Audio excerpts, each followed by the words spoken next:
Izin untuk memulai acara, Prof. Prof Din Samsudin sudah siap, G?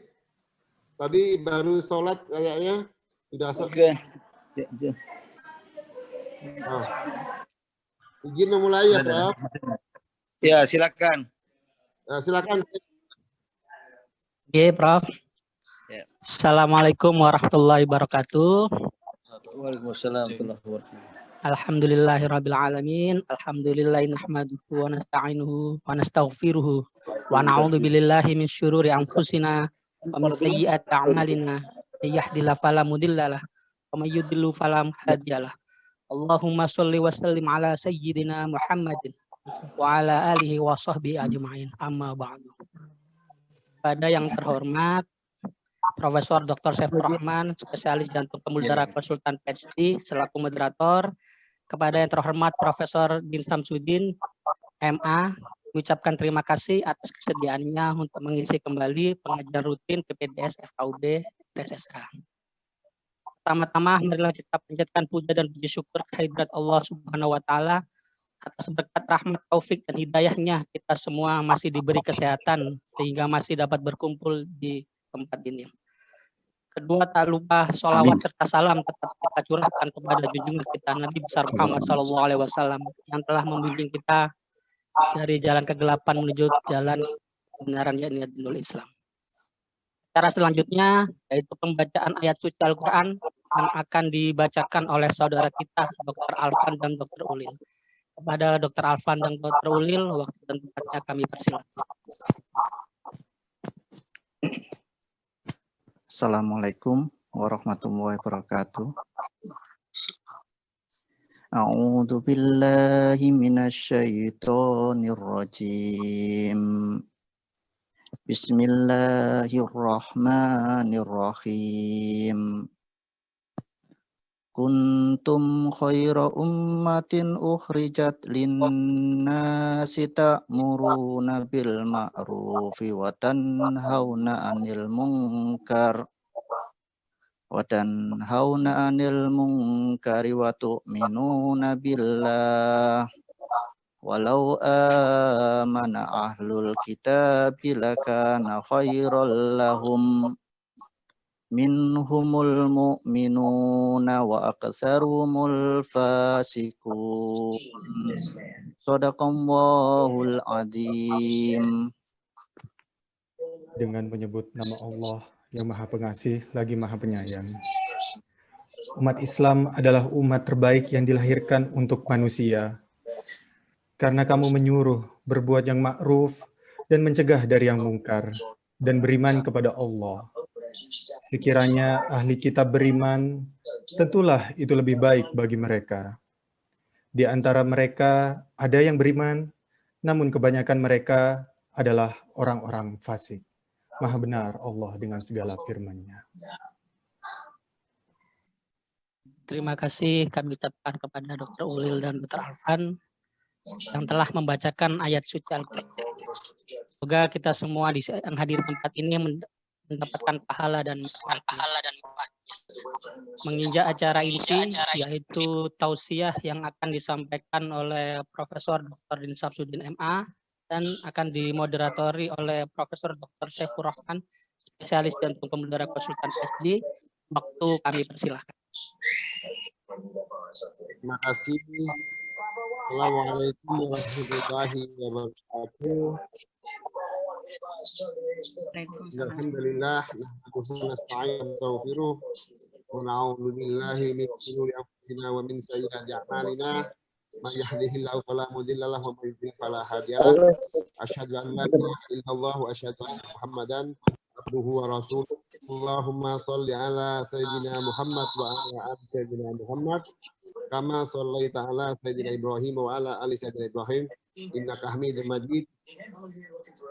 Yang terhormat Prof. Din Samsudin, yang terhormat para profesor, para guru-guru saya, senior saya, teman-teman adik-adik saya semua. Alhamdulillah pada kesempatan yang berbahagia ini kita mempunyai kesempatan berdialog dan berdiskusi berkaitan dengan tema kita yang sangat relevan pada sore hari ini, yaitu bagaimana menjalankan syariat Islam di bumi Pancasila. Materi ini akan disampaikan oleh yang terhormat Profesor Muhammad MA Doktor. Perkenankan, sebetulnya beliau itu sudah sangat terkenal di depan kita semua, seorang tokoh dedicated pejuang Islam, tokoh besar di negara kita. Namun tidak ada salahnya saya sedikit memberikan pengantar, memperkenalkan beliau secara sekilas. Mohon izin, beliau adalah guru besar pemikiran politik Islam di UIN Syarif Hidayatullah Jakarta, juga merupakan Ketua Center of Dialogue and Cooperation Among Civilization, dan beliau juga kita tahu bersama mantan Ketua Umum Pimpinan Pusat Muhammadiyah. Beliau menempuh pendidikan dari BSc sampai doktorat, konsisten di bidang Islamic Study, dan menuntaskan PhD-nya di University of California, Los Angeles, tahun 91. Kemudian kita juga tahu beliau mempunyai reputasi internasional, berbagai posisi di internasional sudah kita tahu beliau berkiprah aktif. Oleh karena itu di sore ini kesempatan berbahagia ini kita gunakan sebaik-baiknya untuk menimba ilmu kepada beliau yang menjadi bekal bagi kita semua bagaimana menjalankan syariat Islam di bumi Pancasila. Tafadhol. Silakan Ustadz, kita bisa berdiskusi dan Ustadz bisa menyampaikan materinya selama kira-kira 30 menit, apabila dibutuhkan bisa diperpanjang. Silakan Ustadz. Terima kasih Profesor Dr. Saiful Anwar. Assalamualaikum warahmatullahi wabarakatuh. Waalaikumsalam. Waalaikumsalam. Alhamdulillahi haqqa hamdih wa syukru lillahi haqqa syukrih wa la hawla wa la quwwata illa billahil aliyyil azim. Yang saya hormati para guru besar, para dokter, pimpinan baik FK Universitas Brawijaya maupun Rumah Sakit Saiful Anwar Malang, para peserta, semoga kita semua dirahmati Allah Subhanahu wa Ta'ala. Alhamdulillah kita dapat bersilaturahim walaupun secara virtual pada kajian online Rumah Sakit Saiful Anwar Malang dan juga Fakultas Kedokteran Universitas Brawijaya. Dan tema yang diminta pada kali ini ya, sesungguhnya sangat klasik, klise, namun penting untuk kita pahami baik oleh umat Islam maupun oleh pihak-pihak luar, termasuk khususnya oleh para penyelenggara negara, pemangku amanat di negara kita tercinta ini, yaitu tentang pengamalan syariat Islam dalam kerangka negara Pancasila. Sesungguhnya tidak ada perbedaan dan pemisahan antara wawasan keislaman dengan wawasan keindonesiaan. Khususnya bagi kita umat Islam, keduanya menyatu dalam satu kesadaran bahwa kita adalah Muslim, tapi juga kita adalah warga negara Indonesia atau bangsa Indonesia. Karena selain secara teologis tidak ada separatisme antara agama dengan aspek-aspek non-agama termasuk politik. Namun juga secara historis, sosiologis, Islam dan negara Pancasila itu telah menyatu. dan negara Pancasila adalah hasil dari perjuangan panjang tokoh-tokoh Islam yang dimulai sejak era penjajahan Belanda. Ketika perlawanan terhadap penjajahan di hampir semua daerah di tanah air ini, di Nusantara waktu itu banyak atau sebagian besar, mayoritas, kecuali 1-2 tempat, dipelopori oleh para ulama, para ulama. Sejak Teku Umar, Imam Bonjol, Pangeran Diponegoro, Sultan Hasanuddin, sampai Sultan Babullah di Ternate dan Tidore, yang katanya kawasan dari Kesultanan Ternate Tidore itu meliputi Papua sekarang. Dan misi Zending dari Belanda yang ingin membiarkan Kristen ke tanah Papua harus meminta izin dari Kesultanan Ternate dan Tidore. Ini sebagai bukti betapa ada hubungan erat, melekat, integral antara keislaman dan keindonesiaan. Masuk sejarawan ada yang berpendapat perang Diponegoro yang dipimpin oleh Pangeran Diponegoro melawan penjajahan Belanda itu adalah perjuangan keislaman yang tujuannya ingin mempertahankan sebuah Darul Islam, sebuah kawasan Islami. Lihat saja Pangeran Diponegoro ya, dan juga para pendamping dan pembantu beliau berbusana seperti busana ya para ulama yang ada di tanah Arab sana itu. Begitu pula ya, di awal abad ke-20 Indonesia, perjuangan kebangsaan untuk menegakkan kemerdekaan banyak dipelopori oleh tokoh-tokoh Islam. Dan begitu pula di sekitar kemerdekaan itu sendiri, baik dalam rapat BPUPK maupun nanti ada rapat atau sidang PPKI setelah kemerdekaan. Itu adalah sebuah peristiwa politik untuk menunjukkan betapa hubungan Islam dengan Indonesia itu sangat erat sekali. Bahkan ketika ada perbedaan pendapat tentang dasar negara, karena dimungkinkan untuk dibahas dalam sidang konstituante, ada yang memilih negara Islam, ada yang memilih negara Pancasila. Itu bukan karena dipertentangkan, tapi semata-mata karena diberi peluang. Tentu kalangan Islam lebih afdal kalau bisa disebut sebagai negara Islam, tapi juga negara Pancasila juga adalah sesuatu yang tidak bertentangan dengan Islam. Maka ketika Bung Karno mengeluarkan dekret 5 Juli tahun 59 itu kembali ke Undang-Undang Dasar 1945, ada salah satu usul bahwa Undang-Undang Dasar 1945 sangat dijiwai oleh Piagam Jakarta.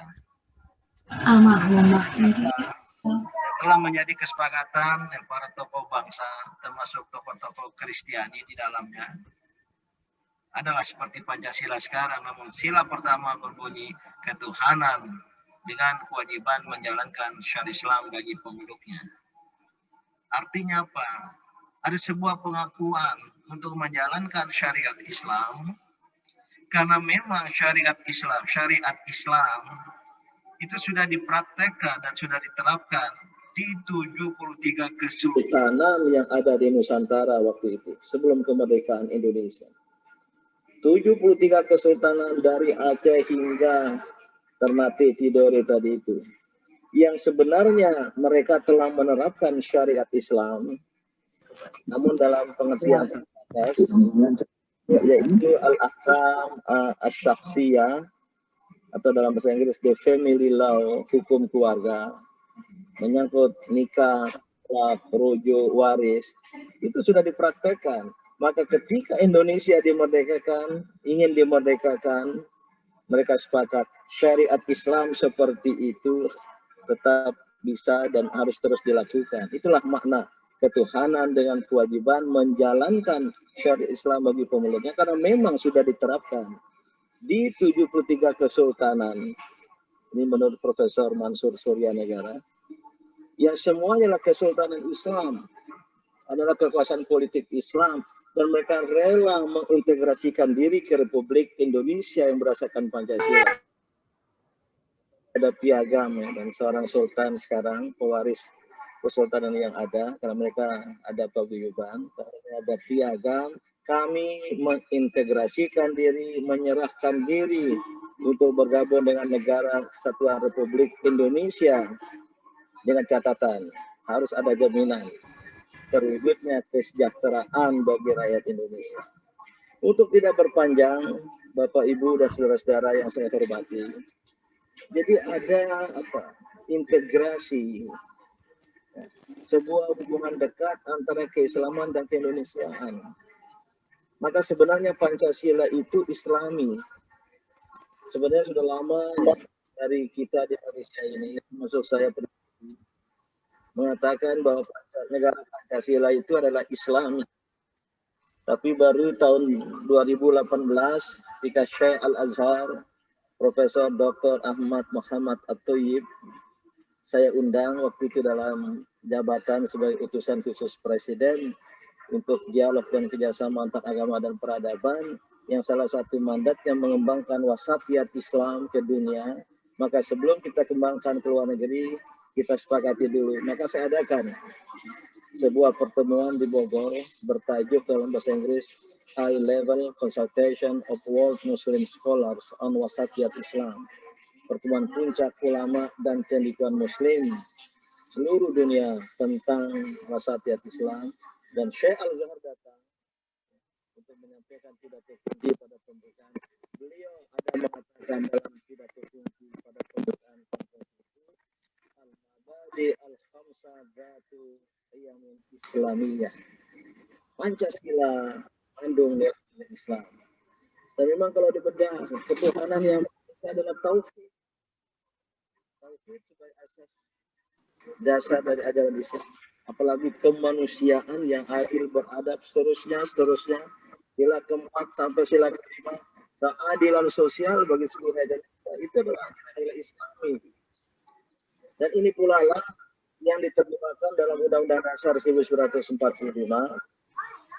yang saya berpendapat, betulan saya undang ya, COVID ini, Januari 2020, oleh Syekh untuk menjadi pembicara di International Conference of Al-Azhar, yaitu konferensi internasional Al-Azhar tentang pembaruan pemikiran Islam. Dan saya diminta untuk menjelaskan ijtihad Indonesia, ijtihad Jawi para ulama Indonesia tentang rancang bangun negara Indonesia itu. Saya berpendapat, saya katakan bahwa rancang bangun negara Indonesia dari Pancasila sampai konstitusinya Undang-Undang Dasar 1945 itu mencerminkan pemikiran politik Ahlus Sunnah wal Jamaah dan berada pada posisi tengahan wasatiyah di Islamic Faith. Lihat saja sebagai contoh pasal 33 tentang ekonomi, tidak sosialisme, tidak kapitalisme, tapi kekeluargaan. Itu Islami. Itu ajaran wa ta'awanu 'alal birri wat taqwa. Jadi suatu prinsip tengah dan juga dalam hal-hal lain. Maka mari kita yakini arsitektur rancang bangun negara Indonesia yang berdasarkan Pancasila, Undang-Undang 45 itu Islami dan mencerminkan wasatiyat Islam. Nah, dan katakan ini kepada umat Islam, jangan ragu-ragu terhadap Pancasila. Maka Muktamar Muhammadiyah 2015 di Makassar dan memutuskan negara Pancasila sebagai Darul Ahdi Wasyahadah. Negara Darul Ahdi, negara kesaksian, mohon maaf, negara kesepakatan, karena sudah dilatih oleh para pendiri bangsa. Wasyahadah, negara pembuktian. Kita beri bukti kepada negara Pancasila untuk kita isi. Dan oleh karena bagian kedua dan terakhir dari penyampaian saya, maka tugas dan tanggung jawab kita semua, bangsa Indonesia, umat Islam, termasuk pemangku amanah negara, adalah untuk konsisten dan konsisten menjalankan negara Pancasila kehidupan negara ini berdasarkan Pancasila tadi itu. Namun ini masalah bangsa Indonesia telah dan tengah terjadi deviasi, distorsi, dan disorientasi kehidupan nasional Indonesia dari nilai-nilai dasar berdasarkan Pancasila. Sistem ekonomi, sistem politik kita dikaitkan dengan sila keempat, kerakyatan yang dipimpin oleh hikmah kebijaksanaan dalam pemikiran dan perwakilan. Saya sering katakan kesimpulannya adalah jauh panggang dari api. Sistem ekonomi kita, praktek ekonomi nasional dikaitkan dengan dikaitkan pasal 33 Undang-Undang Dasar 45, kesimpulannya jauh panggang dari api. Maka inilah tugas kita, mengawal agar jangan terjadi penyimpangan dan penyelewengan. Maka ada gerakan saya yang lain bersama kawan-kawan ingin meluruskan kiblat bangsa dan negara untuk tetap berpegang teguh kepada Pancasila Undang-Undang Dasar 45. Dan pada sisi lain, kita juga meminta pemahaman dari berbagai pihak agar hal-hal yang terkait dengan Islam ini jangan diabaikan.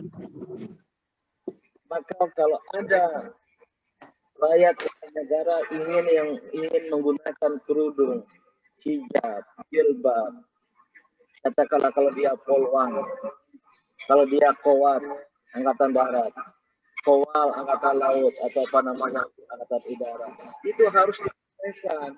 Itu mengamalkan Pancasila dan sekaligus mengamalkan pasal 29 Undang-Undang Dasar 45. Kalau seandainya itu dilarang, apalagi dengan tuduhan radikal, fundamentalis, itu salah kaprah. Itu yang sesat dan menyesatkan. Pada hemat saya, inilah pengamalan agama di negara Pancasila dan negara Pancasila dikaitkan dengan agama. Saya berpendapat dengan agama negara Pancasila akan tegak. Tanpa agama negara Pancasila akan goyah, akan rusak, akan terkoyak-koyak. Ini harus disadari. Maka jangan ada satu sikap persepsi seolah-olah kalau umat Islam ingin menampilkan syariat Islam seolah-olah itu bertentangan dengan Pancasila. Justru sesuai dengan Pancasila. Kementerian Agama atau Departemen Agama secara historis kita baca kompromi dulu dari tokoh-tokoh bangsa. Kata Piagam Jakarta tidak diterima. Dan kemudian kita kembali kepada Pancasila, maka sebagai katakanlah kompensasi Departemen Agama ini sebagai sebuah lembaga untuk menyelenggarakan penerapan ajaran-ajaran agama khususnya Islam. Tidak ada masalah juga mengurus agama-agama lain, memberikan pelayanan terhadap umat agama lain, tetapi masalah keislaman jangan diabaikan. Maka dulu dirjen di Kementerian Agama itu ada Dirjen Pendidikan Agama Islam. Dulu ada Direktorat Peradilan Agama, ada bimbingan umat agama Islam, ada Dirjen Urusan Haji. Itu dalam rangka menampung ini semua. Maka jangan kemudian dibawa kepada pikiran-pikiran yang kemudian menafikan nilai-nilai Islam dalam kehidupan berbangsa dan bernegara. Mohon maaf. Kalau ini terjadi akan merupakan kerugian bagi bangsa Indonesia itu sendiri. Ini yang harus kita luruskan, kita dudukkan. Tapi bagi umat Islam jangan ragu-ragu dengan negara Pancasila. Tidak usah ada pikiran lain mau mengganti negara Pancasila. Yakinilah negara Pancasila telah bersesuaian dengan nilai-nilai Islam. Tinggal kita sambil memperingatkan pihak-pihak jangan coba-coba menyapi nilai-nilai agama, nilai-nilai Islam dari kehidupan kebangsaan dan kenegaraan. Setelah ini Profesor Saiful Rahman, mohon maaf bukan Saiful Anwar, nama rumah sakit yang ingin dan dapat saya sampaikan. Saya pembicaranya Samsudin. Tanggapan, pernyataan ataupun kritik daripada jamaah. Wabillahi taufiq wal hidayah. Wassalamualaikum warahmatullahi wabarakatuh. Waalaikumsalam warahmatullahi wabarakatuh. Syukran. Terima kasih Prof. Din Samsudin. Ya, saya Saiful Rahman. Nama rumah sakitnya Saiful Anwar. Baik, Bapak Ibu sekalian, mohon untuk bisa di-mute dulu sebelum ada kesempatan tanya jawab. Sudah jelas sekali gamblang kita dengar dari beliau paparan bagaimana sebetulnya secara historis dan sosiologis Pancasila ini merupakan ruh yang dilahirkan oleh pejuang-pejuang Islam, mulai dari Pangeran Diponegoro, Imam Bonjol dan seterusnya. Kemudian ada kawalan dari para dokter di tahun 1928 untuk mengawal kemerdekaan, kebangkitan nasional kita. Dan disitulah kita tahu secara historis bahwa ruh dari Pancasila adalah ajaran Islam. Terbuat tadi dari paparan beliau nampak jelas Piagam Jakarta bagaimana kita aslinya, kemudian toleransi dari umat Islam dalam hal mencari jalan tengah yang kemudian tergambar di dalam Undang-Undang Dasar pembukaannya adalah pemahaman Ahlus Sunnah wal Jamaah yang di tengah-tengah.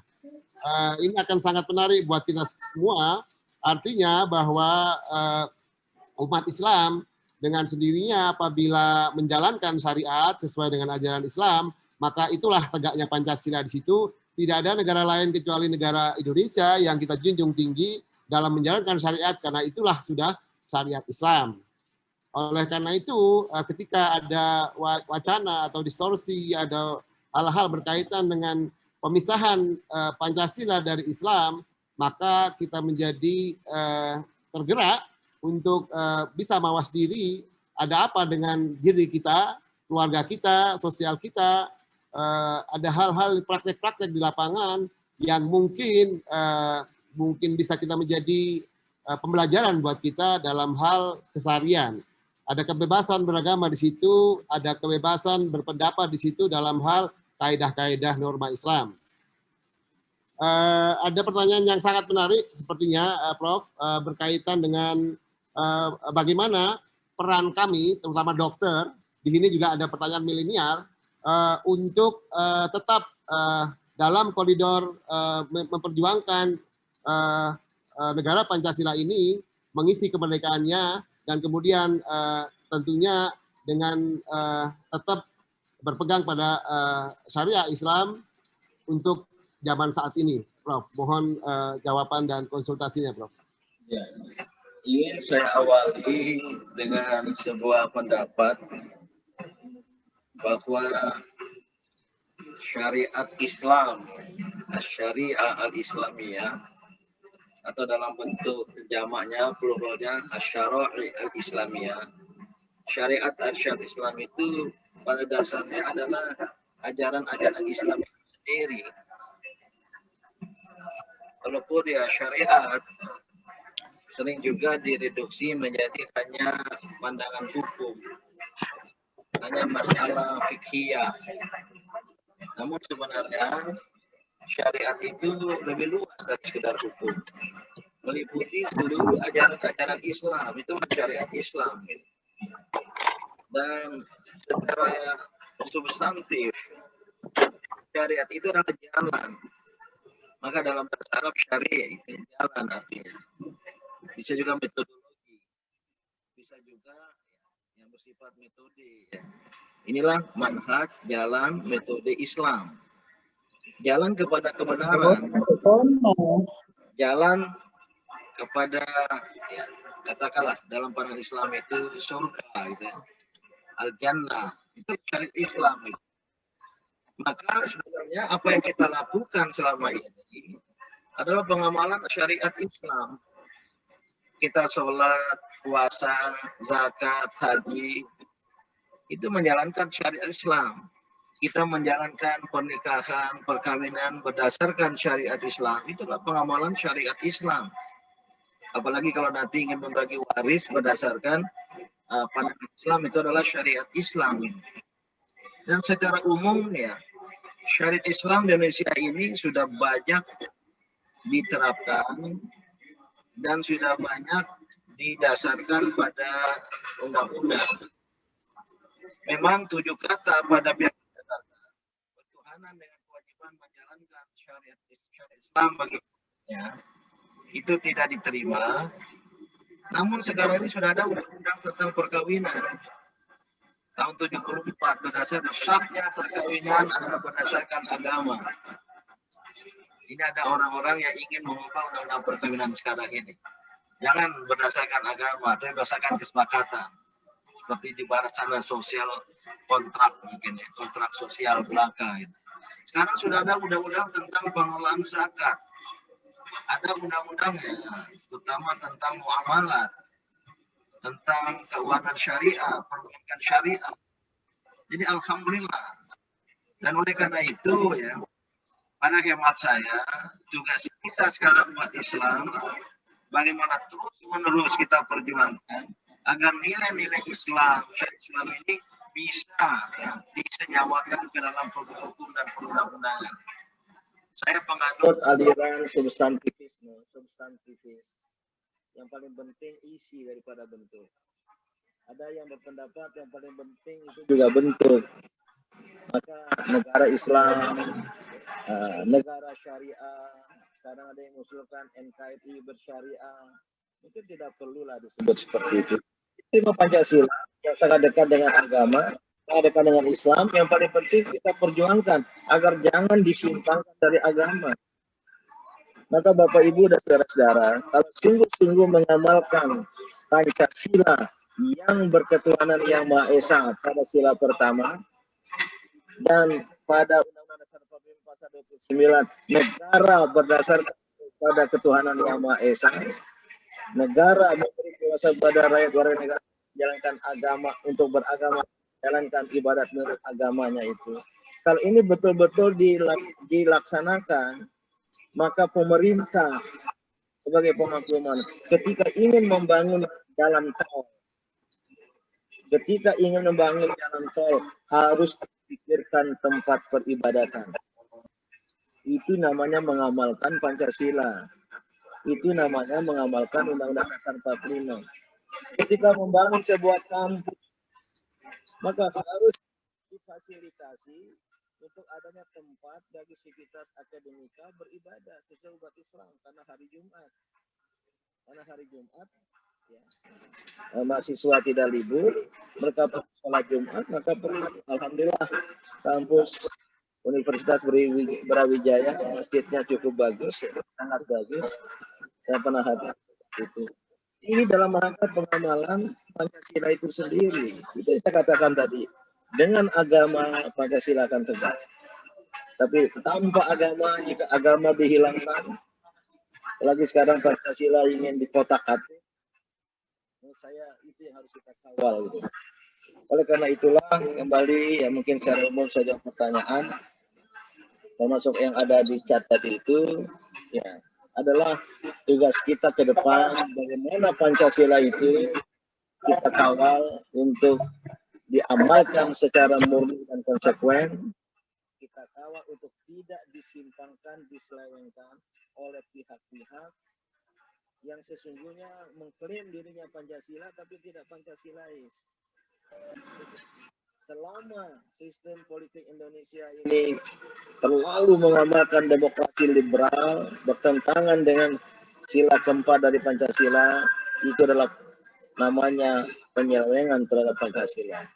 Selama sistem ekonomi Indonesia yang mengajukan prinsip kekeluargaan, kebersamaan, maka jika ada yang kaya semakin kaya, miskin semakin miskin, tidak mengamalkan pasal 33, itu tidak mengamalkan sila kelima Pancasila, itu melanggar Pancasila.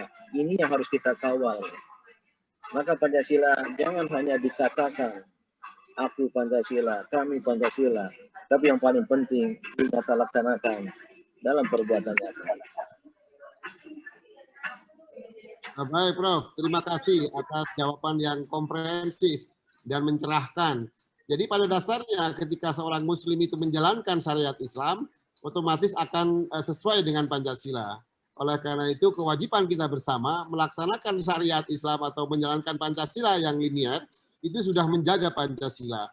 Ya, Pak Moderator, Profesor Saiful Rahman, ingin saya jelaskan lupa saya katakan tadi. Antara Pancasila dengan Islam berbeda kategoris.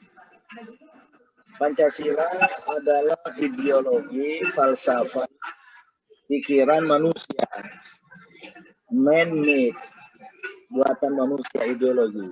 Sementara Islam berdasarkan wahyu dari Allah Subhanahu wa taala, God-made. Antara agama al-Islam dengan Pancasila tidak sama kategorinya. Namun dua hal yang berbeda secara kategoris tidak berarti bertentangan secara substantif. Jadi ini yang perlu jelas al-Islam bagi kita umat Islam lebih luas, lebih agung, lebih tinggi dari Pancasila yang hanya ideologi buatan manusia. Tidak bisa mengalahkan wahyu yang datang dari Allah Subhanahu wa taala. Namun Pancasila itu nilai-nilainya tidak bertentangan dengan Islam. Nilai-nilai luas dari Pancasila. Dan oleh karena itu bagi kita umat Islam tetap sebagai Muslim, tapi yang hidup di negara Pancasila, kita mengikuti Pancasila, mengisi Pancasila, dan mengawalnya jangan diselewengkan untuk jauh dari agama tadi itu. Ini yang ingin saya tambahkan sedikit. Ya, begitu bagus, Prof. Kaitannya dengan menjaga Pancasila, ini ada pertanyaan yang sangat menarik, Prof. Bahwa dari dahulu tidak ada yang meributkan Islam itu tidak sesuai dengan Pancasila. Namun justru baru sekarang ini istilah itu dimunculkan. Apa kira-kira penyebabnya sehingga ini terjadi, Prof? Ya, mulai terjadi di awal Orde Baru. Ya, ketika rejim yang berkuasa, pertama pada saat itu dasawarsa awal Orde Baru, ingin menghalangi Islam, maka dilakukanlah depolitisasi Islam. Melemahkan kekuatan politik Islam, dan juga bisa dibaca sebagai deislamisasi. Namun ada kesadaran muncul ketika didesakan asas tunggal Pancasila, harus Pancasila, seolah Islam itu tidak Pancasilais, dan seorang orang yang mengamalkan syariat Islam dianggap sebagai ekstrem kanan. Namun kalangan Islam kembali pada Islam, dan tahun 90-an muncul dari kampus Universitas Brawijaya, lahir ICMI, lahir satu kesadaran baru, maka terjadi pergeseran itu di satu dasawarsa terakhir rejim Orde Baru itu. Ya. Walaupun orang lain yang kemudian yang khawatir dan sinis. Gitu. Jadi ya, menurut hemat saya adalah kebodohan umat Islam mau berhadapkan dengan Pancasila dan kecerdikan, kelicikan pihak lain yang mempertentangkan Islam dengan Pancasila. Ini yang tidak boleh terjadi sekarang ini. Maka oleh karena itu kita jangan merasa umat Islam kami Pancasilais dan kamilah yang paling dekat dengan Pancasila. Mohon maaf, sila pertama Pancasila, ketuhanan yang Maha Esa itu adalah tauhid. Saya kira agama yang paling dekat dengan ketuhanan yang Maha Esa itu adalah Islam. Adalah tauhid, adalah Islam. Dan oleh karena itu, mari kita isi Pancasila dengan sila pertama yang berarti tauhid itu untuk tidak diselewengkan oleh kaum sekuler.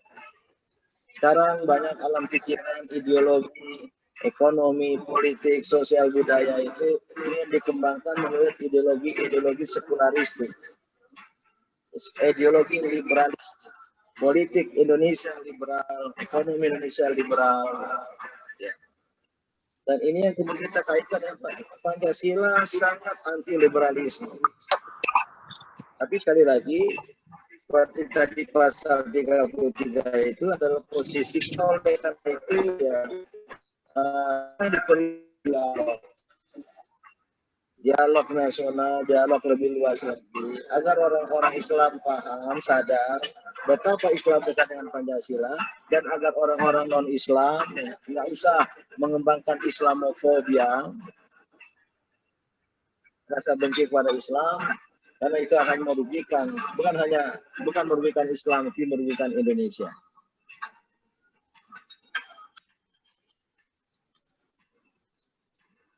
Demikian Bapak Moderator. Baik, Prof. Ada pertanyaan menarik juga. Ya, Prof. Ini ada pertanyaan yang sangat menarik juga mengenai pendapat kaitan NKRI harga mati, ada NKRI bersyariah. Bagaimana perspektif menurut Prof. Din Samsudin? Saya sudah singgung tadi, hal demikian tidak diperlukan. Mohon maaf, terasa berdengung ya di device saya ini. Mungkin ada masalah apa ini. Kadang-kadang bagus, kadang kecil, Prof. Suaranya. Ada dengung. Suara saya ada eko, tapi saya lanjutkan saja.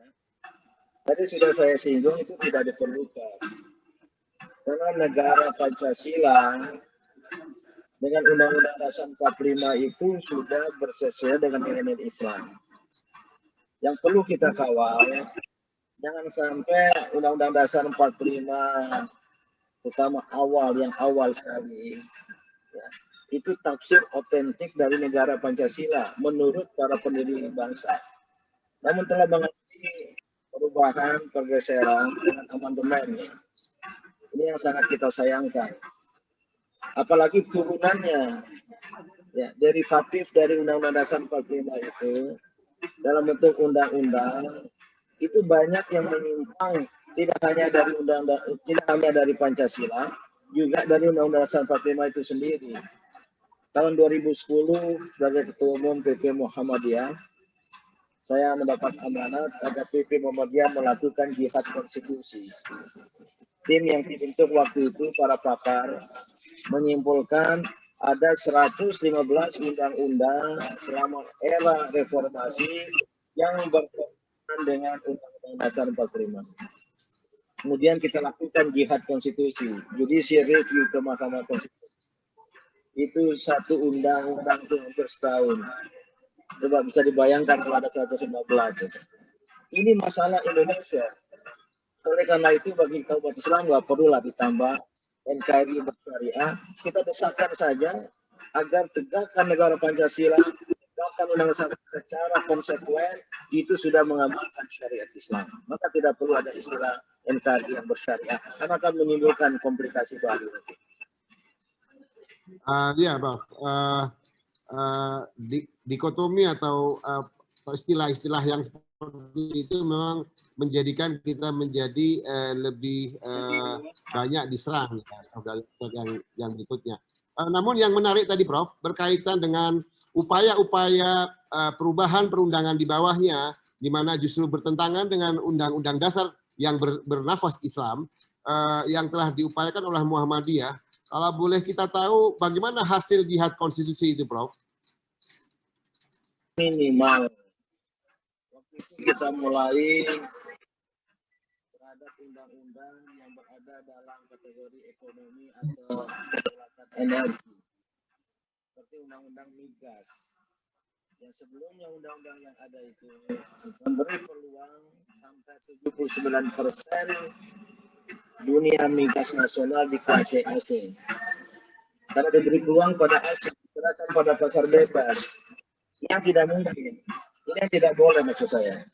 Karena pasal 33 itu sumber daya alam dikuasai oleh negara dan digunakan bagi sebesar-besar kemakmuran rakyat. Tapi tidak diserahkan pada pasar bebas. Ini kesalahan fatal pada undang-undang. Akhirnya asing masuk, 79% dunia migas Indonesia dikuasai asing. Begitu pula sumber daya air, ya, minuman sama dalam botol kemasan yang kita pakai dikuasai oleh Danone dari Prancis, itu Aqua. Mereka memandu biang-biang air sehingga buat dampak pada irigasi, buat dampak kepada ketersediaan air. Ini tidak boleh, harus dikuasai oleh negara. Alhamdulillah Mahkamah Konstitusi mengabulkan tidak hanya Muhammadiyah, tapi didukung oleh banyak ormas-ormas. Namun ya perubahan undang-undang sampai sekarang saya kira sudah sekian tahun, 5 tahun lebih tidak dilakukan oleh DPR, tidak dilakukan oleh pemerintah. Ini sebuah kenyataan dalam kehidupan berbangsa dan bernegara kita itu. Namun kita tidak kehilangan asa tidak kehilangan harapan, kita tetap berjuang ya, dan kita ingin luruskan kiblat bangsa ini. Pak moderator, ada yang angkat tangan itu Pak Lutfi Assegaf, saya lihat. Ya, silahkan. Ini pertanyaannya di chat sudah habis. Yang raise hand Pak Lutfi Assegaf, mohon untuk dibuka mic dan kameranya. Silakan Pak Lutfi. Assalamualaikum warahmatullahi wabarakatuh. Halo. Ya, Pak Lutfi, silakan Pak Lutfi. Mohon penjelasan sedikit, Profesor, tentang kaitannya yang sering ditanyakan kaum milenial. Mengapa dalam pelaksanaan syariat Islam itu harus juga dilakukan oleh nilai-nilai ketauhidan dan akhlak? Demikian, mohon penjelasan, Profesor. Terima kasih. Assalamualaikum warahmatullahi wabarakatuh. Sebenarnya ini masalah internal kita umat Islam. Ada masih perbedaan pendapat di kalangan kita Islam tentang hakikat dari syariat Islam. Saya kira para ulama sudah banyak membahas itu. Memang persepsi umumnya ya syariat Islam itu direduksi menjadi hukum Islam. Kalau ingin menegakkan syariat Islam adalah menegakkan hukum Islam. Sebagian hukum Islam atau yang berasal dari hukum Islam itu sudah diterapkan di Indonesia. Seperti yang saya katakan tadi, menyangkut hukum keluarga, perkawinan, perceraian, nikah, talak, rujuk, sampai zakat, bahkan muamalah seperti keuangan syariah. Yang belum ya hukum semacam hukum pidana tentang kisos. Kalau menurut penerapan di negara-negara lain, negara-negara Arab ya bagi pembunuh harus dihukum bunuh. Gitu. Ini yang masih ada perdebatan. Tapi di kalangan ulama juga ada perbedaan pendapat ya, tentang tentang hukum Islam ini gitu. Nah, saya berada pada posisi bahwa syariat Islam sebagaimana yang saya katakan tadi adalah ajaran-ajaran Islam, adalah jalan syariah itu adalah jalan metodologi, adalah sebuah ya sudah metodologi tadi pendekatan pada Islam, maka perlu diberi makna substantif. Dan ajaran Islam intinya itu akhlak. Tadi Pak Lutfi menyebut juga istilah itu.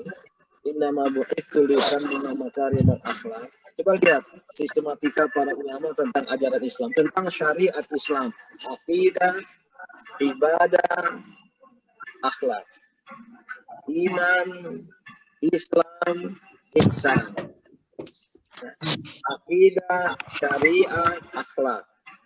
Muaranya wujud adalah akhlak. Dan memang beragama, termasuk syariat itu sendiri.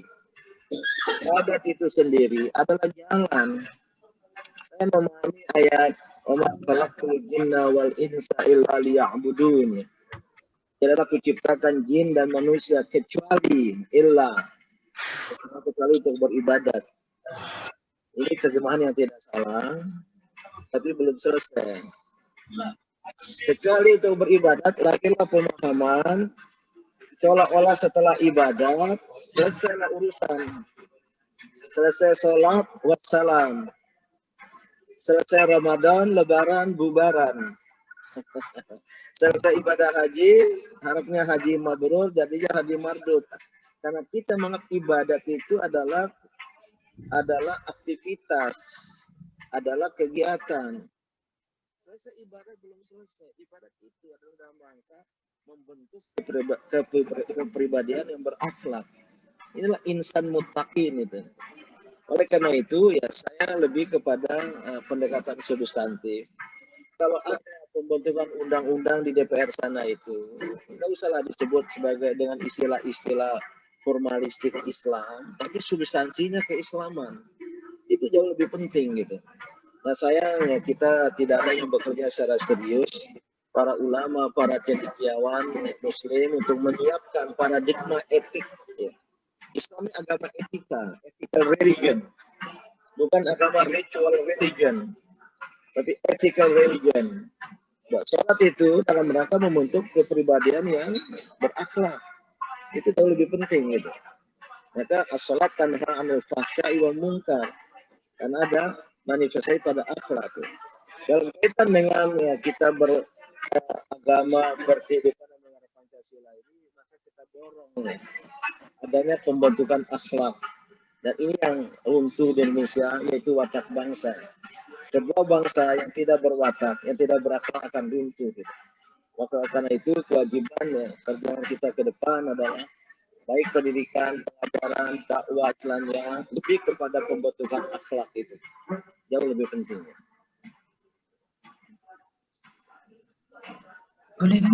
Boleh tanya? Silakan Prof.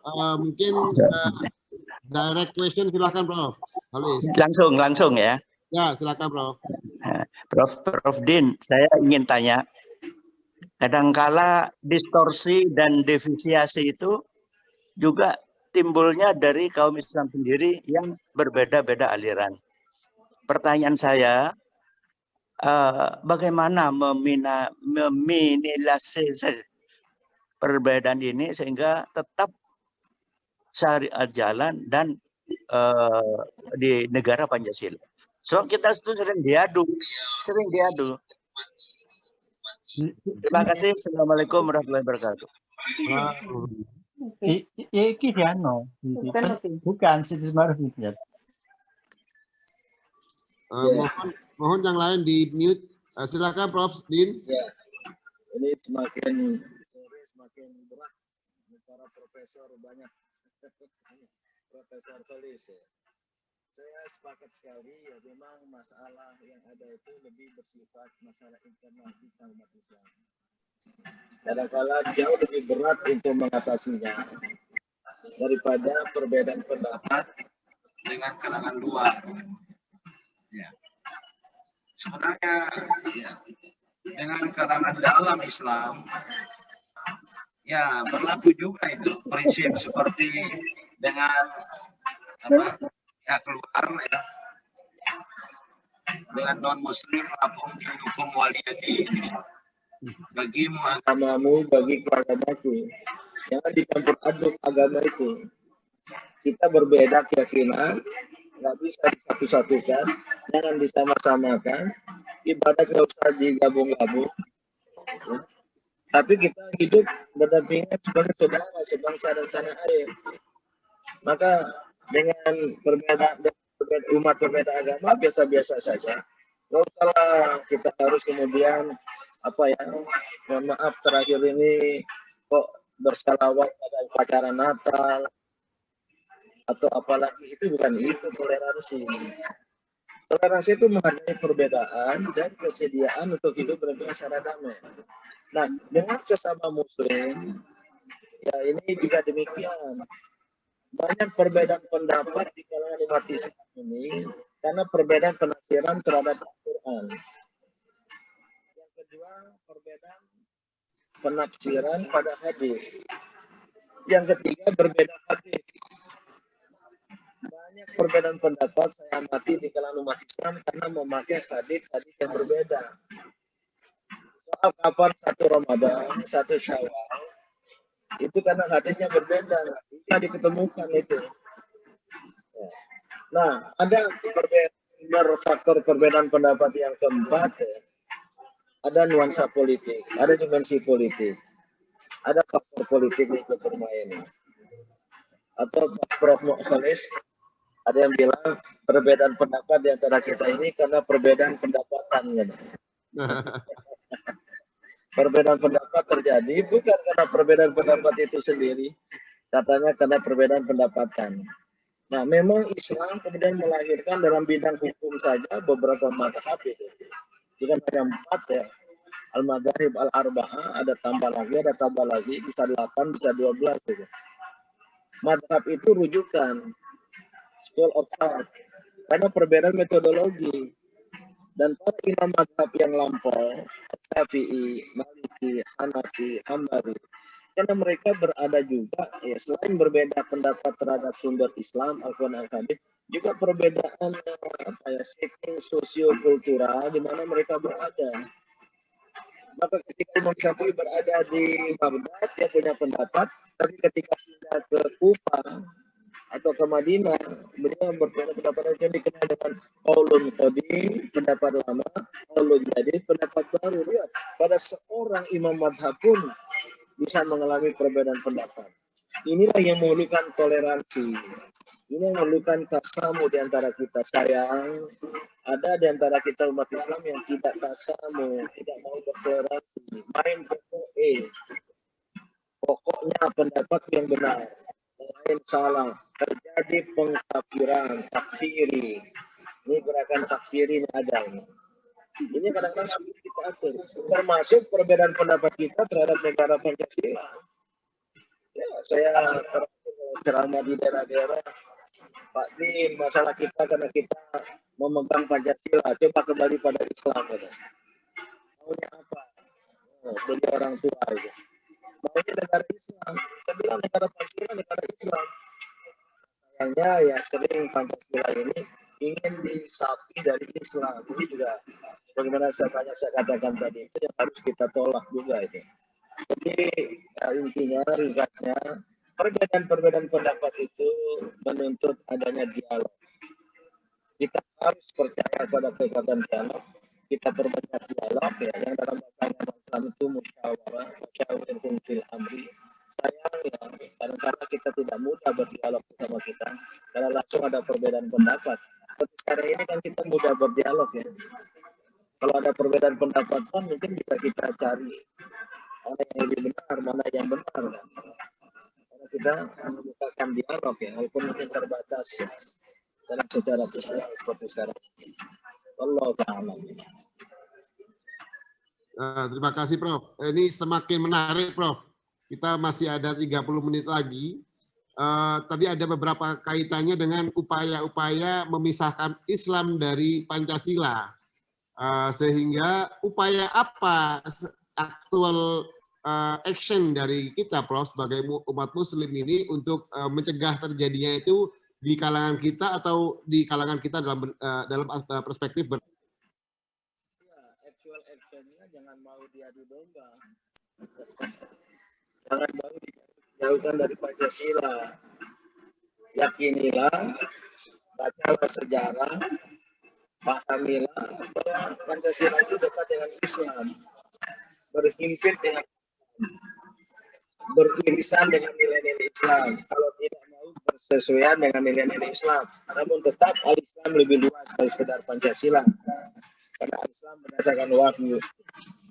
Nah, yang ingin ya, menjauhkan umat Islam dari Pancasila dan cenderung mempertentangkan Pancasila dengan Islam atau Islam dengan Pancasila, sejauh pengamatan saya ada faktor politik, ada dimensi politik. Saya kebetulan kaji ini dan menulis disertasi. Di awal Orde Baru itu jasa umat Islam luar biasa dalam mengganyang PKI, dalam menegakkan Orde Baru. Itu jasa dan peran umat Islam sangat-sangat besar sekali. Tapi selalu terjadi, umat Islam itu bagaikan mendorong mobil mogok, begitu mobilnya jalan, mereka ditinggal di belakang. Kesalahan kita. Nah, begitu awal Orde Baru, orang lain yang merancang negara Indonesia itu. Negara Indonesia pada masa Orde Baru. Dan kita umat Islam asik maju dengan pikiran yang ingin mengembalikan negara Islam. Orang lain yang mengisinya dan dipakai Pancasila itu untuk memukul umat Islam. Seolah-olah umat Islam itu anti Pancasila. Dan sering Pancasila ini dipakai oleh rejim yang berkuasa untuk memukul lawan-lawan politiknya. Termasuk sekarang ya. Dengan klaim-klaim sepihak, kami Pancasila, kami Bhinneka Tunggal Ika, ya. Seolah-olah yang lain tidak gitu. Nah, bagaimana actual action tadi itu jangan mau diadu domba. Selalu kita gemburkan Islamlah yang paling dekat dengan Pancasila. Pancasila itu dekat dengan Islam. Sambil kita kawal, jangan ada penyimpangan-penyimpangan. Yang saya katakan tadi deviasi, distorsi, dan desorientasi. Ini harus kita luruskan gitu. Dan oleh karena itu para kaum intelektual harus banyak menyampaikan pandangan-pandangan, memberikan literasi politik, literasi keagamaan kepada umat, kepada spesifitas akademika. Mungkin kawan-kawan di pesantren, di kampus, mohon maaf tidak perlu ada ide-ide lain. Mohon maaf, mungkin ada tidak setuju saya. Tidak perlu ada ide tentang khilafah. Saya ini pendukung khilafah, tapi khilafah peradaban. Manusia diciptakan oleh Allah sebagai khalifatullah fil ardh, sebagai wakil Allah di muka bumi. Khalifah artinya bahasa Arabnya. Apa tujuan, apa tugas manusia sebagai khalifatullah fil ardh? Membangun khilafatullah, membangun kekuasaan Allah di muka bumi ini. Maka itu disebut sebagai khilafah peradaban. Ternyata dalam dua agama samawi sebelum Islam ada konsep serupa. Ada konsep serupa seperti khilafah. Tapi bukan khilafah politik ya. Itu kekuasaan Allah muka bumi. Dalam Kristen itu namanya Kingdom of God. Allah. Kawan Yahudi melihat istilah Kingdom of Heaven. Kerajaan di langit. Ada bahasa Hebrew-nya, bahasa Ibrani-nya saya lupa. Jadi ada konsep demikian di dalam agama-agama samawi. Jadi Allah yang Maha Kuasa, Maha Pencipta, mengutus menciptakan manusia untuk membangun bumi. Maka ya khilafah peradaban ya nggak ada masalah. Saya keberatan kalau karena apa tidak setuju khilafah nggak boleh pakai istilah-istilah khilafah. Itu istilah itu diisyaratkan oleh Al-Quran, bukan disebut diisyaratkan. Pada tidak ini ja'ilun fil ardi khalifah. Kalau nggak boleh disebut, seolah-olah kalau disebut khilafah kita ini anti Pancasila, tidak. Tapi khilafah peradaban, civilizational caliphate. Tapi ketika khilafah direduksi menjadi khilafah politik, pernah terjadi dalam sejarah Islam, hak orang lain untuk berpendapat demikian. Saya tidak setuju. Panjang ceritanya ini. Namun bagi kita umat Islam sudahlah negara Pancasila selesai. Darul Adi wa Syahadah.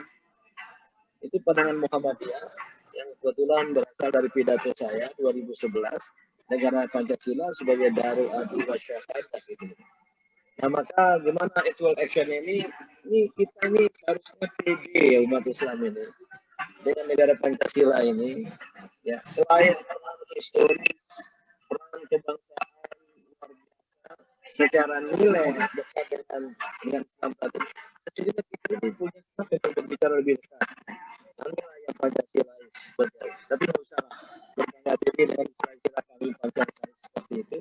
Yang penting bagaimana kehidupan kebangsaan, kenegaraan, kemasyarakatan kita itu lakukan adalah Pancasila. Insya Allah nanti bersesuaian dengan nilai-nilai agama. Baik, terima kasih Prof.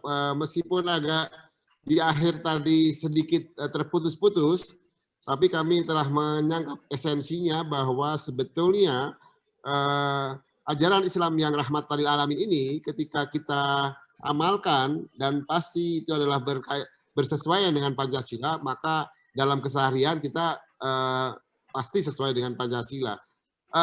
Mungkin kita masih ada sisa 20 menit, Prof. Mohon izin, mungkin ada Bapak Ibu teman-teman senior sekalian yang mau bertanya langsung kepada Prof. Din Samsudin.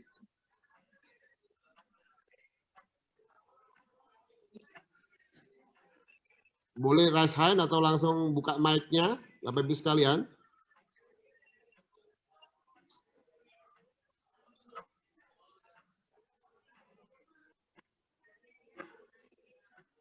Ya, ini kelihatannya sangat menarik, Prof, berkaitan dengan kondisi-kondisi umat Islam yang terabaikan ini, menjadi perhatian semua bahwa sebenarnya kalau kita melihat itu tujuan kita dalam hal melekatkan, memperjuangkan tetap tegaknya Pancasila di Indonesia ini menjadi sama-sama tujuan kita supaya syariah Islam itu juga otomatis tegak karena sesuai dengan Islam gitu kan.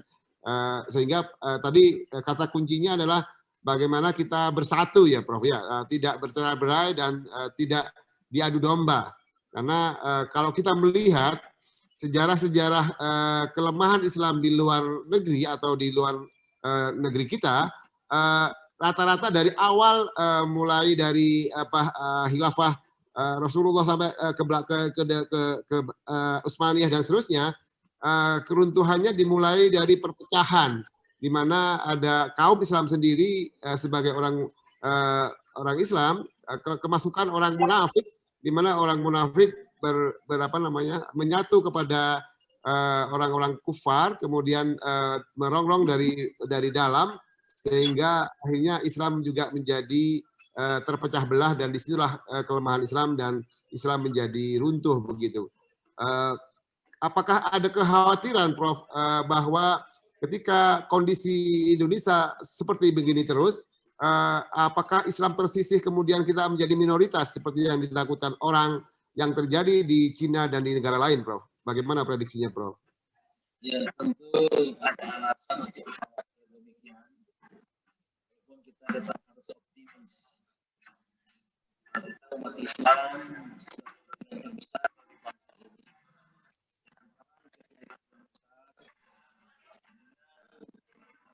Atas korelasi koherensi antara Islam dengan negara Pancasila, dengan hal-hal kenegaraan, harus membuat umat Islam ini percaya diri, memiliki full self confidence.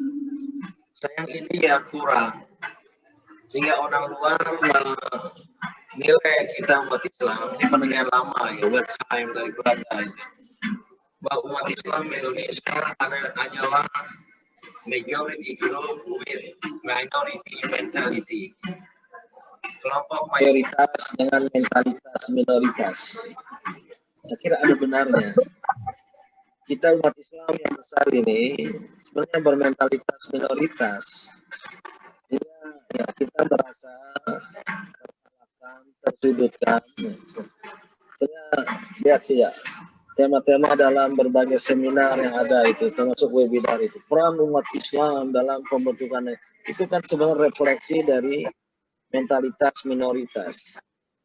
Dan apalagi ya, kemudian ada perilaku dari rejim-rejim yang berkuasa, pemangku-pemangku amanat negara itu yang sangat-sangat mudah ya, untuk mendiskreditkan Islam dan umat Islam. Sebenarnya terhadap masalah demikian kita harus lakukan pendekatan muhasabah, introspeksi, mawas diri, evaluasi diri. Kenapa kita bisa demikian?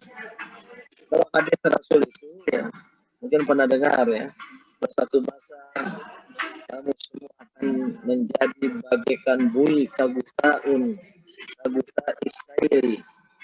Ya. Kemudian para sahabat bertanya, mengapa terjadi demikian ya Rasulullah? Apakah karena kami waktu itu kelompok minoritas? Tidak. Bal antum yauma idzin katsirun. Sebenarnya kamu pada waktu itu adalah kelompok mayoritas. Walakinnakum ghusaa'un kabuta Israel, hanya kamu bagaikan buih yang diombang-ambingkan oleh air bah. Kenapa itu terjadi? Karena wa yunzi'anna fi qulubikumul wahn. Telah dirasukkan dalam diri kalian penyakit al-wahnu.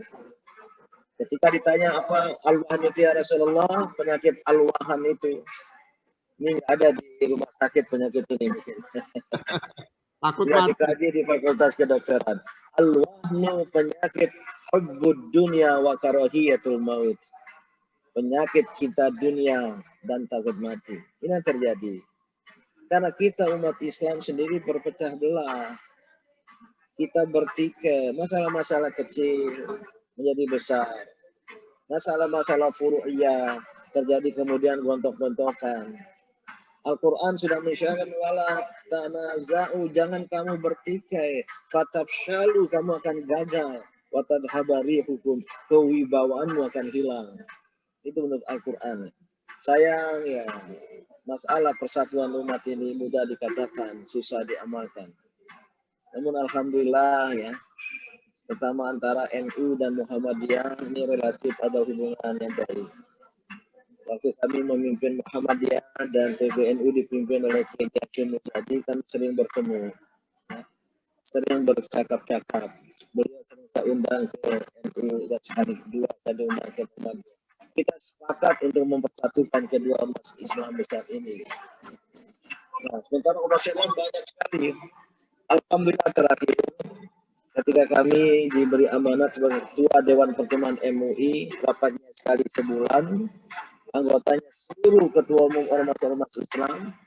Pas waktu COVID, rapatnya mingguan, tekanan secara virtual. Alhamdulillah, kita sepakat untuk membangun ukhuwah Islamiyah itu. Namun sering ya, perpecahan di kalangan umat ini karena persoalan politik. Perbedaan aspirasi politik, perbedaan dukungan politik, perbedaan calon pada pilpres, pilkada dan sebagainya, sering kemudian kita berada pada posisi yang ya, berhadapan-hadapan. Sekarang saling mengklaimkan sana cebong, sana kampret. Ini mendegradasikan kemuliaan manusia sebagai ciptaan Allah. Manusia dipanggil dengan nama-nama binatang. Kedua-duanya tidak benar. Hanya karena perbedaan politik di antara kita itu. Inilah yang harus kita atasi. Maka ya, saya sudah lama memimpikan dan mencoba untuk memobilisasikan adanya koalisi kaum bijak. Koalisi orang-orang arif bijaksana di tubuh umat ini, di tubuh bangsa ini. Untuk bagaimana persoalan. Tapi juga jangan biarkan kemungkaran keadilan itu merajalela. Karena kalau itu terjadi, itu akan merusak kehidupan bersama. Ya, Prof, ada pertanyaan Ibu Yuliani dan Mbak Wazar ya, yang angkat tangan mungkin disilakan secara singkat. Baik, terima kasih. Assalamualaikum warahmatullahi wabarakatuh. Iya. Terima kasih. Saya meskipun tadi suaranya memang putus-putus nih, Prof Din, tetapi cukup bisa kami tangkap gitu. Nah, ini saya sebagai rakyat gitu nih, Prof Din, yang kami khawatirkan saat ini adalah adanya kecenderungan untuk mereduksi Pancasila. Itu yang betul-betul kami sebagai rakyat paling bawah itu merasa apa yang bisa kami lakukan. Sementara DPR sepertinya tidak bisa mewakili kita gitu ya. Jadi sekarang ini banyak sekali pejabat yang kalau pidato memunculkan istilah gotong royong, dan Pancasila itu seolah-olah sudah sedikit demi sedikit dihilangkan dari konsep pemikiran masyarakat. Jadi misalnya saya katakan PKK gitu ya, dulu selalu ada membaca Pancasila dulu, sekarang enggak, dengan alasan COVID gitu ya, supaya tepat, nggak usah pakai Pancasila tapi langsung Indonesia Raya saja, terus dimulai seperti itu. Kemudian juga apalagi undang-undang HIP, RUU HIP yang sepertinya sekarang mulai mau dimunculkan lagi. Nah, bagaimana sikap kami sebagai rakyat yang paling bawah ini, Prof? Sementara kekhawatiran kami luar biasa, Nji. Kayaknya kok kita memang mau mengarah ke Trisila dan dikasih itu, mohon kami diberi bimbingan ya, apa yang bisa kami lakukan untuk bisa mencegah hal itu terjadi. Karena kita hopeless banget, nggak punya kekuatan apa-apa, tapi sepertinya di atas itu kok tidak memperhatikan suara hati rakyat seperti itu kekhawatiran yang luar biasa yang kami rasakan setiap harinya.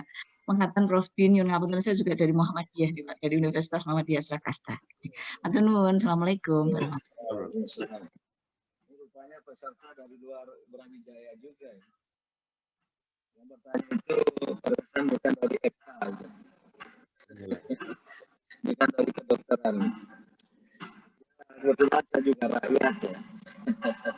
Kita semua juga rakyat ya. Memang ya, selalu ada dalam arena politik itu ya, manuver-manuver politik, keinginan-keinginan politik ya, sesuai dengan ya mungkin juga pandangan politik yang dimilikinya itu.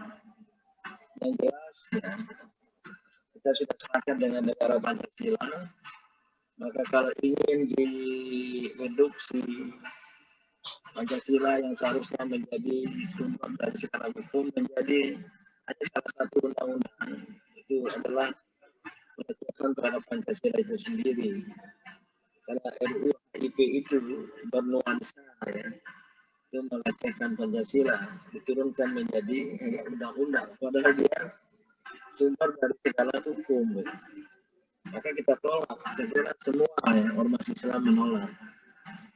Baik PP Muhammadiyah, PBNU, kecuali MUI waktu itu, kecuali MUI baru sekarang ini, pengurus barunya.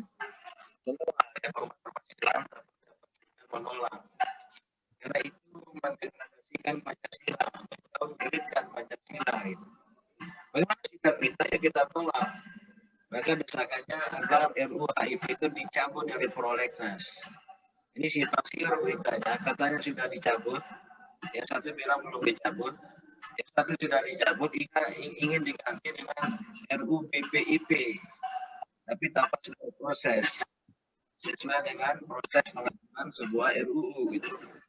Nah, saya kira ini jangan dianggap main-main. Saya termasuk yang cukup keras bersuara. Kalau sampai ini dibahas lagi nanti, justru itu tidak baik. Nah, saya berharap fraksi-fraksi di DPR sana itu bisa ya, menyuarakan aspirasi rakyat. Apalagi jika Pancasila ingin didegradasikan, dikotak-atik menjadi Trisila, menjadi Ekasila, gotong royong tadi dan lain sebagainya. Ini jelas ya, sebuah upaya untuk mendistorsi Pancasila yang saya katakan tadi. Nah, maka umat Islam harus punya kepercayaan diri, mengawal Pancasila, mengawal negara Pancasila dengan kita mengisinya. Dan kita dorong agar Pancasila itu ditegakkan. Dan jangan lupa agama yang ada di dalam Pancasila itu, karena Pancasila akan tegak dengan agama. Dan sebaliknya, tanpa agama, Pancasila itu akan terserahlah istilahnya, akan runtuh, akan koyak dan lain sebagainya. Moderator, apa sudah cukup? Masih ada? Satu lagi Pak Wizar tadi. Yang terakhir Prof. Ya mohon. Pak Wizar, tapi saya lihat sudah menghilang nih. Pak Wizar, ada Pak Wizar. Jadi bertanya Pak Wizar.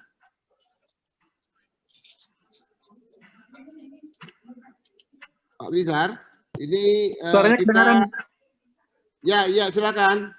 Ya, terima kasih Prof. Saifur, Prof. Din Samsudin, terima kasih banyak kesempatannya. Saya ingin bertanya mengenai penerapan syariat Islam dalam konteks mayoritas minoritas. Sebetulnya kan sebagai sebuah mayoritas, kita punya keleluasaan untuk menerapkan syariat Islam. Tapi seringkali dihambat dengan istilah diktator mayoritas. Nah, bagaimana Prof. memandang hal seperti itu? Terima kasih. Ya, masalah mayoritas minoritas adalah masalah realitas.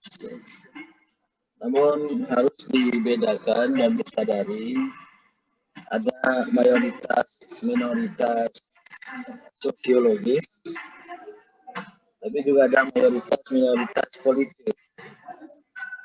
Nah, umat Islam adalah mayoritas sosiologis, mayoritas demografis.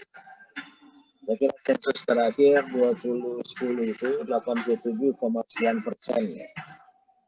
2010 sensus kita itu umat Islam 88,2%. Tapi kurang presentasinya. Pada sensus berikutnya 2010 ya. Yang tadi 2000 yang tadi. 88,2, pada 2010 87,6%. Secara nominal naik, walaupun angka annual growth rate Islam, angka pertumbuhan tahunan itu rendah, hanya 2% per tahun.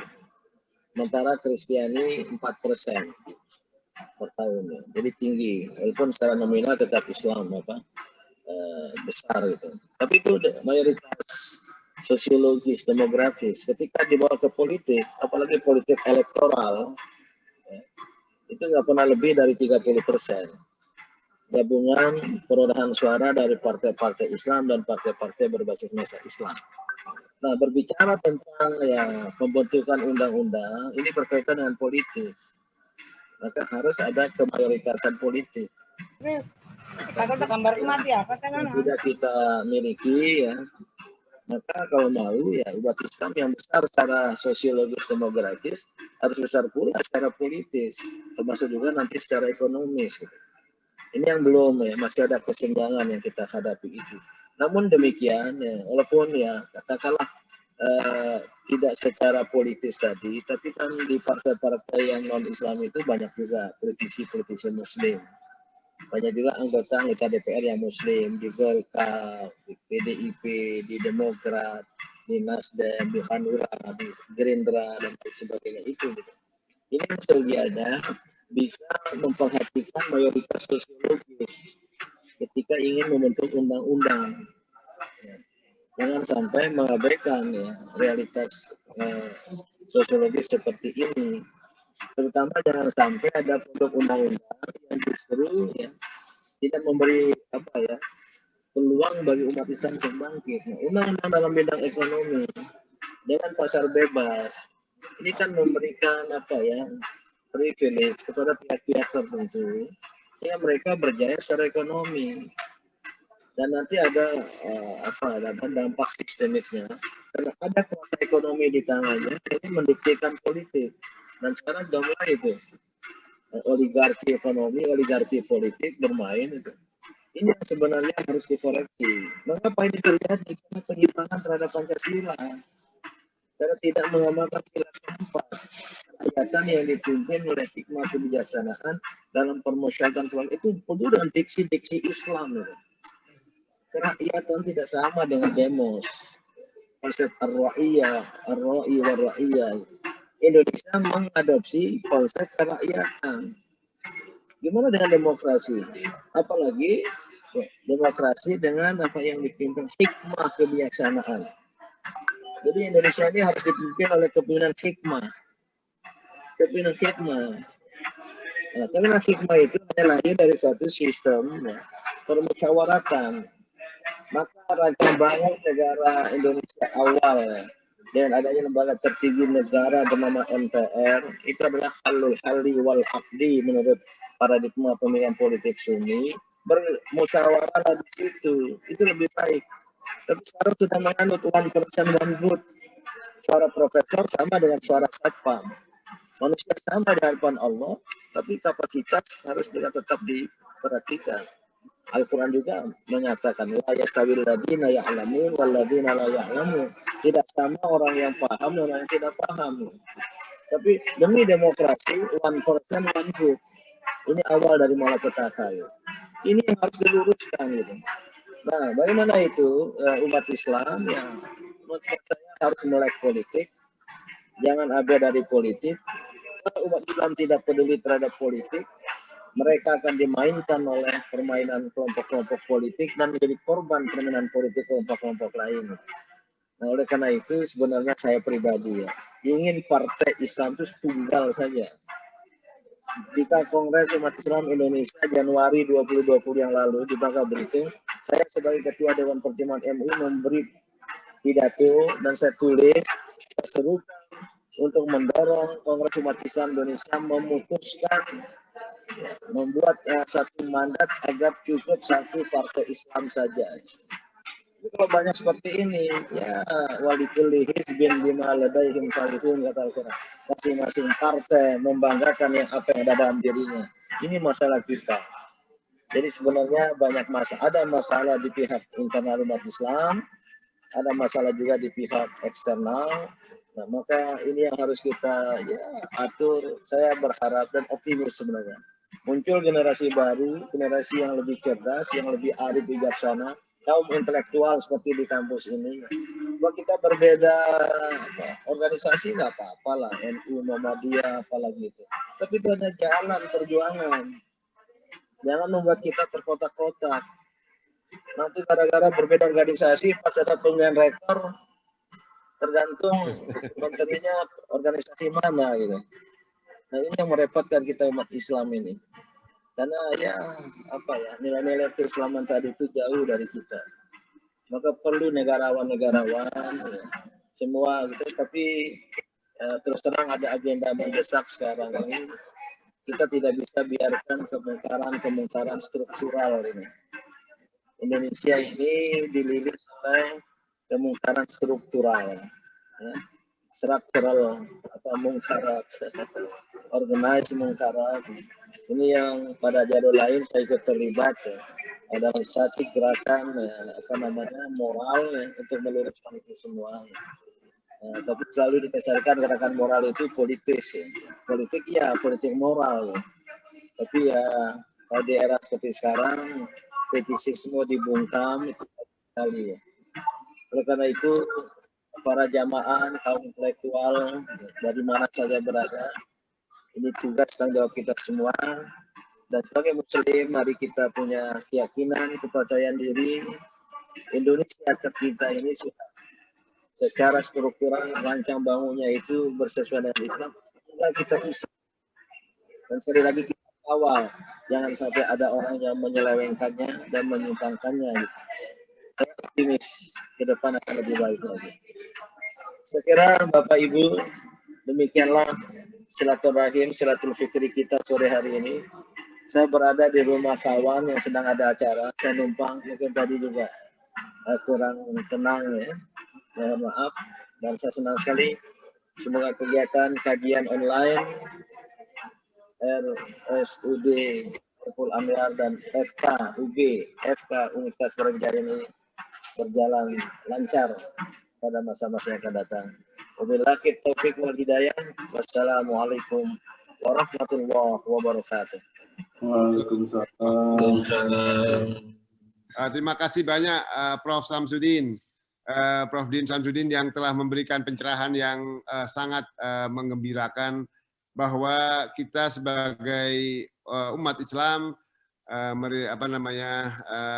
mendapatkan ajaran Islam yang kafah dan sebagian diantaranya adalah bersesuaian dengan Pancasila. Tadi closing remark-nya sangat kita perhatikan bahwa bagaimana umat Islam ini konsisten menjalankan Islam dan menjaga keislaman dengan konsisten di antara kita, menjaga keutuhan, persaudaraan, persatuan, sehingga kita bisa mengawal bersama-sama Pancasila ini supaya tidak dicabik-cabik begitu. Kemudian yang tidak kalah pentingnya adalah bagaimana kita masing-masing sadar untuk mengisi orang-orang intelektual ini bersatu untuk bisa secara sosiologi sudah besar, tetapi bagaimana ide-ide kita tidak mengabaikan politik, kita mengawal bersama-sama politik ini dikawal oleh orang-orang yang amanah, yang Islamnya baik, sehingga kita bisa mewarnai dan hal-hal yang kita khawatirkan menjadi sangat berkurang atau bahkan terhindari. Jazakumullah khair, Ustadz, Profesor Din Samsudin, para sejawat sekalian, kita telah bersama-sama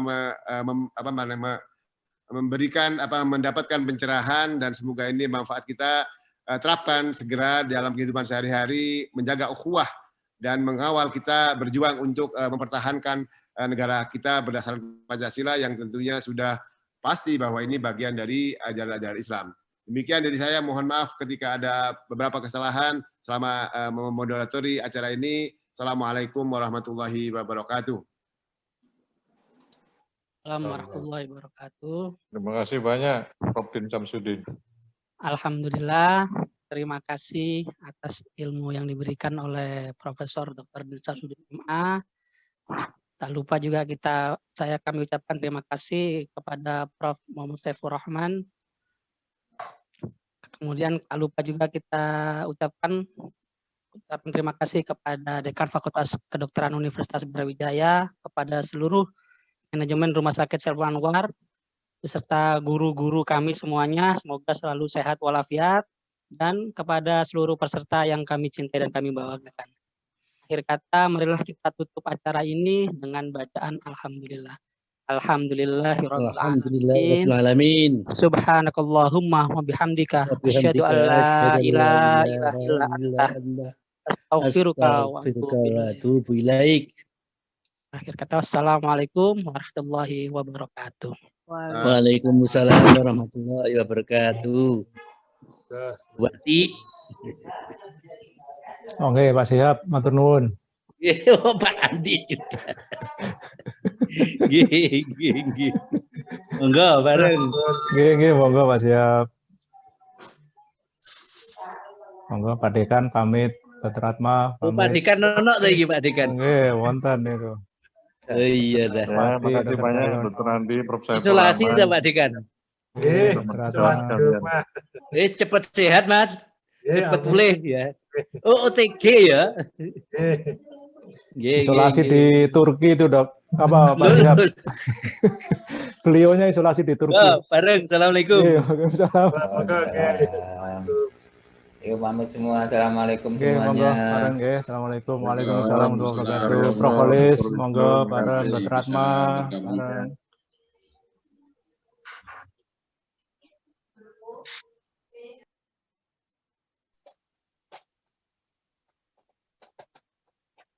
Nanti mau nak Najib ditaruh tak foto guys.